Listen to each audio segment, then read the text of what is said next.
నేపాల్ వరదలు ఇండియా సరిహద్దు వాణిజ్యాన్ని స్తంభింపచేశాయి. పునర్నిర్మాణ బిల్లు బిలియన్లలోకి చేరుకుంది. ఉత్తరప్రదేశ్లోని సోనాలి సరిహద్దు క్రాసింగ్ వద్ద 16 కిలోమీటర్ల పొడవైన కార్గో ట్రక్కుల క్యూ ఏర్పడింది.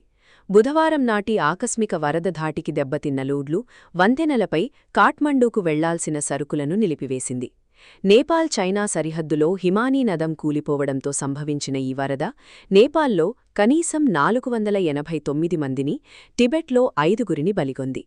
నేపాల్లో సుమారు 1000 మంది గల్లంతయ్యారని, చైనాలో మరో 558 మంది గల్లంతయ్యారని నివేదించబడింది. వీరిలో 30కి పైగా దేశాలకు చెందిన పౌరులు ఉన్నారు.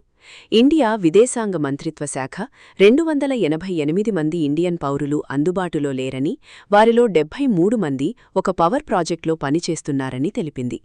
రసువాలో 2.5 మిలియన్ క్యూబిక్ మీటర్ల కంటే ఎక్కువ నీటిని నిల్వ చేసిన కొండచర్యలు విరిగిపడి ఏర్పడిన సరస్సు, దాని గట్లను తెంచుకోవడంతో 90 నిమిషాల పాటు సహాయక చర్యలు నిలిపివేయబడ్డాయి.